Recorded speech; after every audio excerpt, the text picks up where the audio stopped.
सुबह के ठीक 4 बजे थे। आसमान अभी गहरे नीले रंग में डूबा हुआ था। दूर मंदिर से हल्की सी घंटी की आवाज आ रही थी। शिवनगर की गलियां शांत थीं, लेकिन गणेश के छोटे से घर में दिन की शुरुआत हो चुकी थी। रसोई में चूल्हा जल चुका था। बर्तन खनकने की आवाज आ रही थी। भाप से पूरा कमरा भर गया था। बड़े भगोने में आलू उबल रहे थे।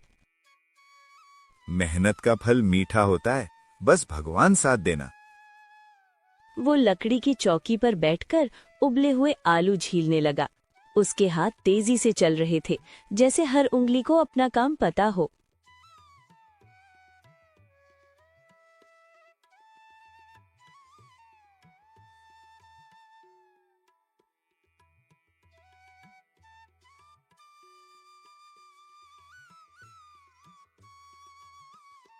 अरे, आप फिर से मुझसे पहले उठ गए।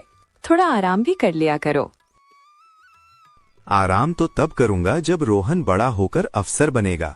अभी तो हर मिनट की कीमत है। सीमा ने मुस्कुराकर चूल्हे पर तवा रखा और लहसुन, हरी मिर्च और धनिया निकालकर चटनी पीसने लगी। पत्थर की सिल पर मसाले पीसने की आवाज पूरे घर में गूंजने लगी।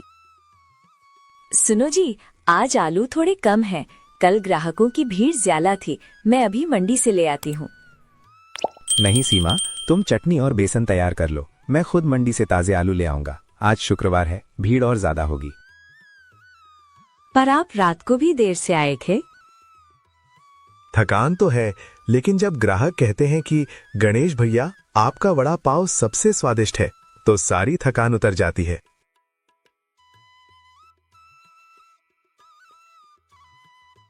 थोड़ी देर बाद गणेश मंडी से ताजे आलू लेकर लौटा।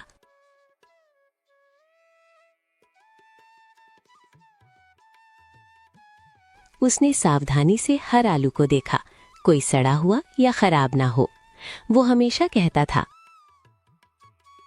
खाने की चीज में मिलावट करना पाप है। जो लोग भरोसा करके खाते हैं, उनके साथ धोखा नहीं करना चाहिए। रसोई में अब तेजी से काम चल रहा था। बेसन में हल्दी, लाल मिर्च, नमक और थोड़ा सा अजवाइन मिलाया गया। आलू के मसाले में सरसों के दाने तड़के, कड़ी पत्ते की खुशबू फैली। जरा चक्कर बताओ, नमक ठीक है? थोड़ा सा और डाल दो। स्वाद ऐसा होना चाहिए कि लोग उंगलियां चाटते रह जाएं। दोनों की आंखों में एक सपना था, अपने बेटे रोहन के लिए अच्छा भविष्य। सुबह के 7 बज चुके थे। रोहन स्कूल की यूनिफॉर्म पहनकर बाहर आया। उसकी आंखों में चमक थी। माँ, टिफिन तैयार है? हाँ बेटा, आज तुम्हारे पसंद के पराठे बनाए हैं।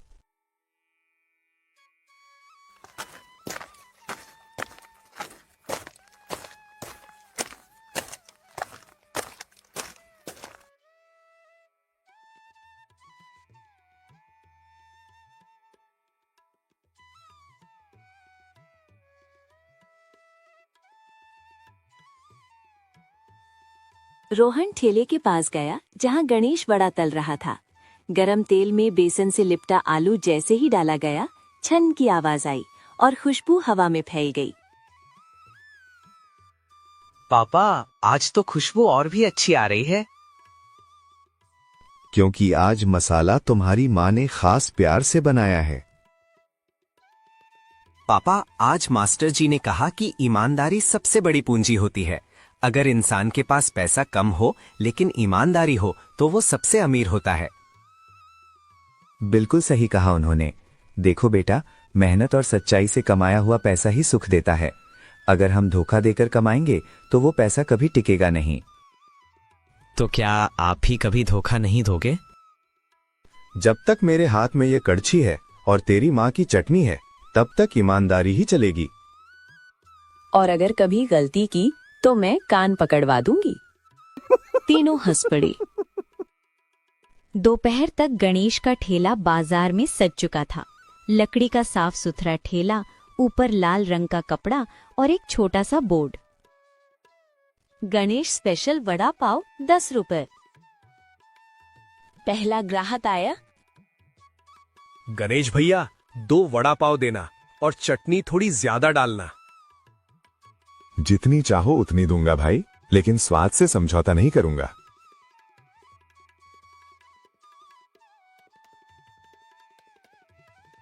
गणेश हर वड़ा पाव बनाते समय ध्यान रखता, पाव ताजा हो, वड़ा कुरकुरा हो और चटनी भरपूर। वो पैसे लेने से पहले ग्राहक के चेहरे पर संतोष देखता। एक बूढ़ी अम्मा आई। बेटा, मेरे पास सिर्फ 5 रुपए हैं, बहुत भूख लगी है।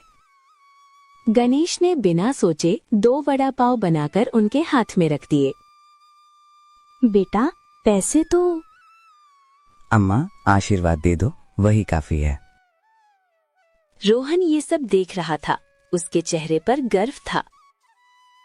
पापा, आप सच में अमीर हो? अभी तो गरीब हूँ बेटा, लेकिन तेरे जैसे बेटे के कारण दिल से अमीर हूँ। उस समय तक गणेश सचमुच ईमानदार था। उसका वड़ा पाव सिर्फ 10 रुपए में मिलता था, लेकिन स्वाद और भरोसे में अनमोल था। लोग कहते थे, गणेश का वड़ा पाव सिर्फ पेट नहीं भरता, दिल भी खुश कर देता है। उसे नहीं पता था कि आगे चलकर यही ईमानदारी एक दिन उसकी सबसे बड़ी परीक्षा बनने वाली है। दिन बीतते गए। गणेश का ठेला अब शिवनगर के बाजार की पहचान बन चुका था। सुबह से शाम तक भीड़ लगी रहती।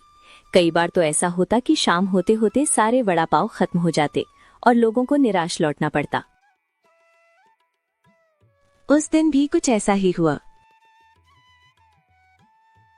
अरे गणेश भैया, आज फिर जल्दी खत्म हो गया। क्या करूं भाई, जितना बनाता हूं उससे ज्यादा बिक जाता है। आपको अब बड़ा ठेला लगा लेना चाहिए। इन बातों ने गणेश के मन में एक नई इच्छा जगा दी। क्यों ना मैं बड़ा ठेला लगाऊं, क्यों ना दुकान खोल लूं। शाम को वो घर लौटा। थका हुआ था, लेकिन चेहरे पर संतोष था।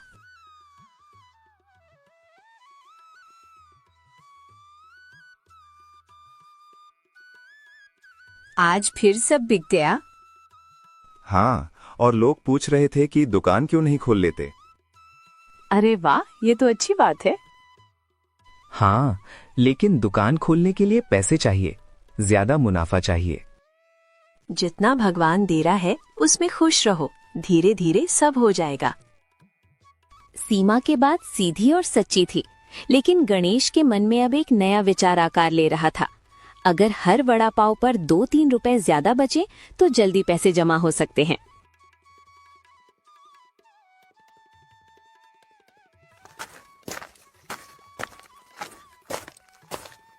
अगले दिन दोपहर में उसका पुराना दोस्त रमेश आया। अरे गणेश, सुना है तेरे वड़ा पाव की धूम मची है। बस भगवान की कृपा है। रमेश ने आसपास की भीड़ देखी और धीरे से बोला, इतनी भीड़ है और तू अभी भी 10 रुपए में बेच रहा है। तो क्या करूं? 15 रुपए कर दे, कौन मना करेगा? स्वाद अच्छा है, लोग खरीदेंगे ही। लेकिन लोग क्या सोचेंगे?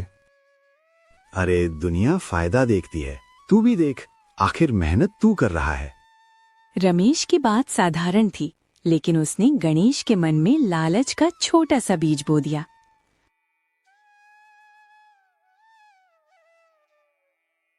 उस रात गणेश देर तक सो नहीं पाया।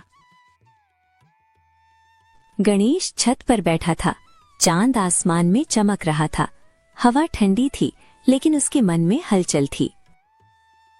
गणेश छत पर बैठा था। चांद आसमान में चमक रहा था। हवा ठंडी थी, लेकिन उसके मन में हलचल थी। अगर दाम बढ़ा दूं तो क्या गलत है? सब बढ़ा रहे हैं। तेल महंगा, आलू महंगा, मैं भी तो परिवार के लिए ही कर रहा हूं। तभी पीछे से सीमा की आवाज आई। क्या सोच रहे हो? कुछ नहीं, बस यही कि दाम बढ़ा दूं क्या? जरूरत हो तो बढ़ाओ, लेकिन सिर्फ लालच में मत बढ़ाना। लालच? मैं अपने परिवार के लिए सोच रहा हूं। हाँ, लेकिन याद रखना, भरोसा टूट जाए तो फिर नहीं जुड़ता।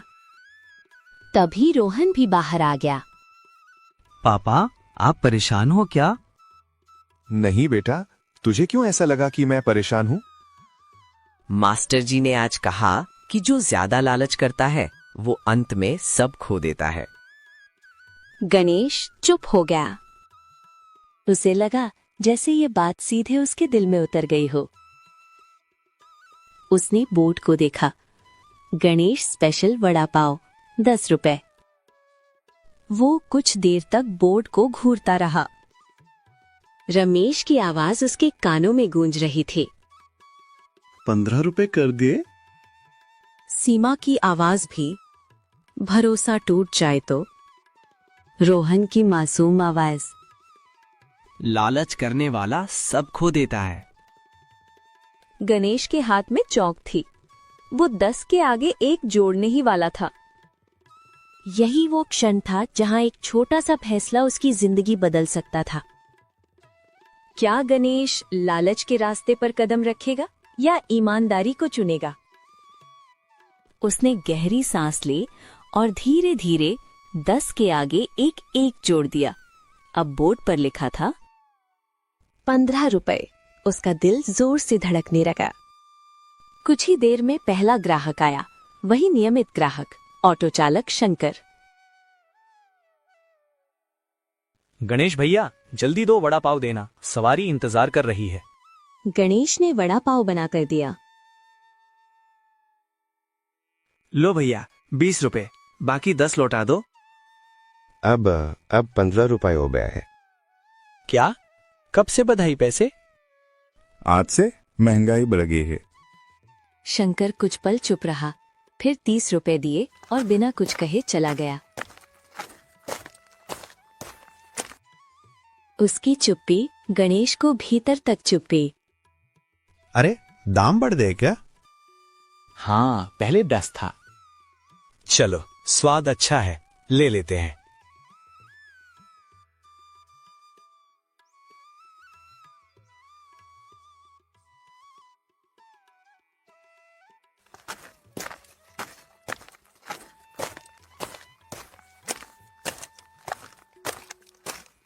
सुबह गणेश ठेले पर पहुंचा।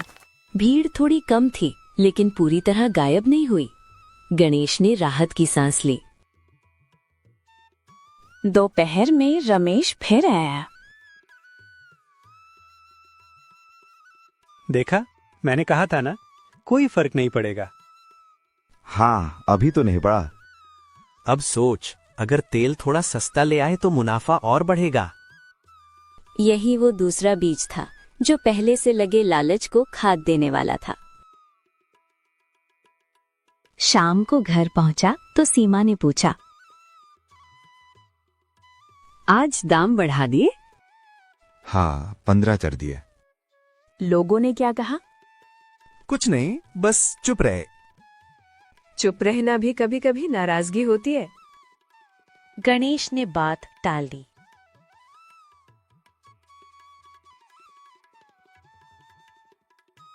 अगले दिन गणेश मंडी गया।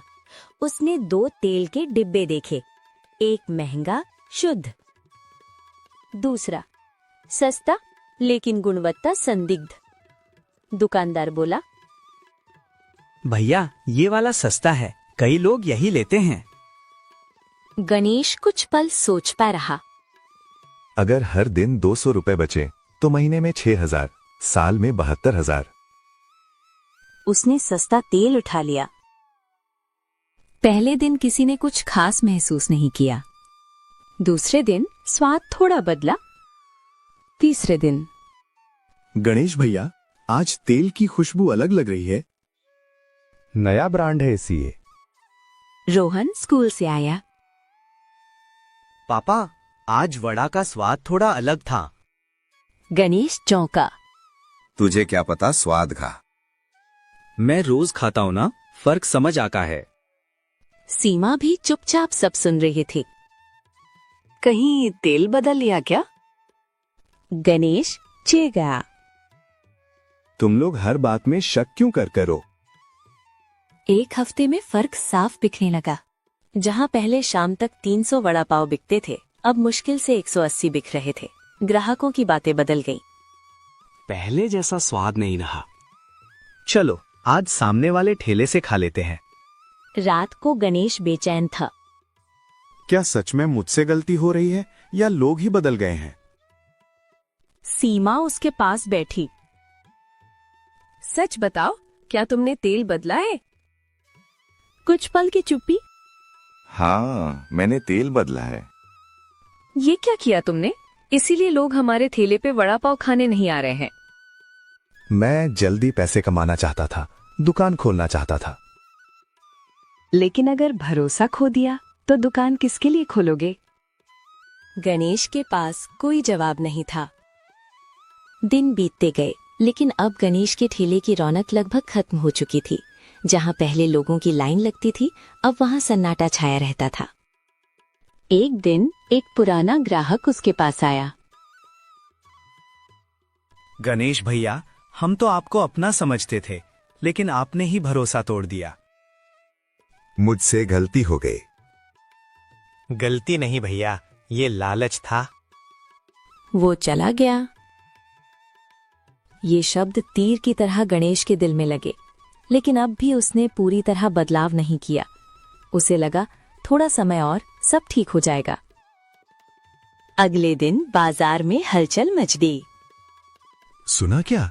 कुछ लोगों को फूड पॉइजनिंग हो गई। कहा जा रहा है कि वड़ा पाव खाने से। गणेश के हाथ से कड़छी गिर गई। नहीं, ऐसा नहीं हो सकता।